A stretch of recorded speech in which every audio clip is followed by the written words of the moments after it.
ہمارے اندر بجلی نہیں ہے ملک میں، لوگوں کو بجلی نہیں مل رہی، گیس نہیں مل رہی، اور جو بجلی اور گیس مل بھی رہی ہے وہ بھی کس طرح سے مل رہی ہے وہ سب لوگ جانتے ہیں. اس پہ میں بات نہیں کروں گا، اس کی ڈیٹیل نہیں بیان کروں گا، کیونکہ اس کو بچہ بھی جانتا ہے اس کے بارے میں.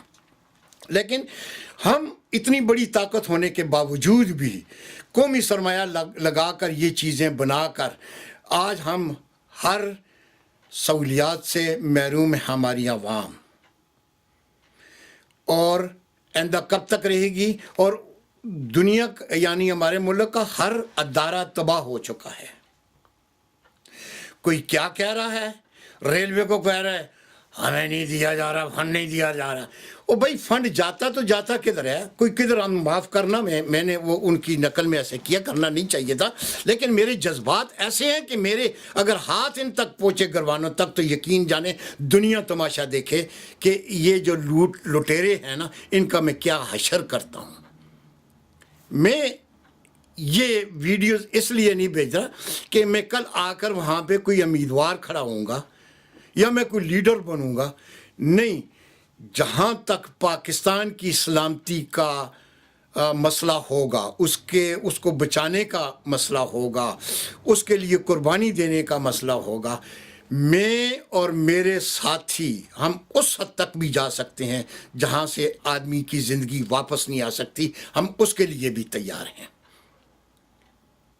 کون آدمی تھا یہاں پہ؟ سبھی دنیا بڑی بڑی تقریریں کرتی ہیں پاکستان کے بارے میں، لیکن جس وقت سلالہ کے اوپر اٹیک ہوئی اور میں نے سب کو یہ ریکویسٹ کی تھی کہ آؤ یو این او کے سامنے ایک ڈیمونسٹریشن کرتے ہیں اس کے خلاف،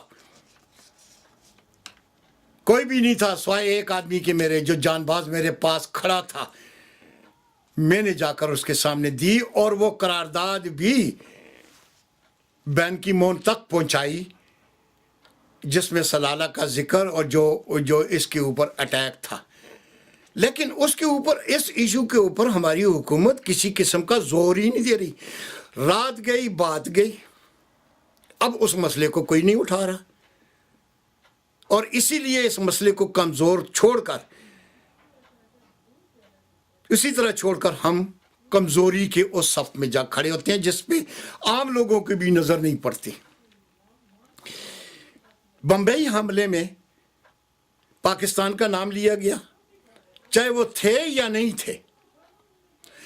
اب اس سمجھوتا ایکسپریس میں کتنا بڑا سانہ ہوا، اس کو کوئی نہیں مانتا. دنیا میں پورا جو ہے وہ بمبئی حملے کی آج بھی جو ہے بات گشت شروع ہے، اور آج بھی ہم سنتے ہیں، اور آج بھی ان کے وزیر خارجہ تک ہر وزیر کہتا ہے کہ ہمیں جس وقت تک زیرو ٹالرنس نہیں ملتا، یہ ایگریمنٹ نہیں کرتا پاکستان کی دہشت گردی آئندہ نہیں ہوگی، ہم کسی صورت میں بات چیت کرنے کے لیے تیار ہی نہیں ہیں. تو یہ لوگ یہاں تک بھی آج بھی اس بمبئی حملے سمجھوتا ایکسپریس کا کوئی نام ہی نہیں لیتا. اگر برطانیہ یا امریکہ یا کسی بھی جگہ پہ کسی سے پوچھا جائے سمجھوتا ایکسپریس کے سانے کا، تو وہ کہتے ہیں کہ ہمیں نہیں پتا، وی ڈونٹ نو. اگر بمبئی کے بارے میں پوچھے گا تو وہ A to Z ہمیں بتا دے گا کہ ایسا ہوا ہے. کیوں؟ کہ ان کا پراپوگنڈا، ان کی کابینہ، ان کے سیکٹری، ان کے سفیر، ان کے سارا کچھ جو ہے وہ ملک کی بہتری اور اس کے سیفٹی کے لیے پراپوگنڈا ان کا بڑا مضبوط ہے. پوری دنیا میں انہوں نے ہمیں بدنام کیا ہوا ہے، لیکن ہمارا پراپوگنڈا یہی ہے. رحمان ملک آ کر جھوٹ بول گیا، اور یہ میں آپ کو بتاؤں کہ یہ MQM کا تنخواہ دار ہے. ملک صاحب اگر آپ کو شک ہے، چیلنج کرتے ہیں مجھے، میں اس کا جواب دوں گا آپ کو. میں آپ کو پروف بتاؤں گا کہ آپ کتنے پیسے لیتے ہیں، آپ کو لندن میں کیا کیا چیز خرید کے دی گئی ہے، مجھے پتا ہے. یہ علیحدہ بات ہے کہ پاکستان والے یا سیاستدان جو صرف اخباریں پڑھ کے جو ہیں وہ سیاست کرتے ہیں. میں نے 36 سال تک پاکستان کی ایک ایک انچ کے بارے میں مجھے معلوم ہے، ہر صوبے کے بارے میں، ان کے عوام کے بارے میں، وہ رہتے کیسے ہیں، ان کا رسم و رواج کیا ہے، ان کی ذریعہ آمدن کیا ہے، GDP کیا ہے، اور وہ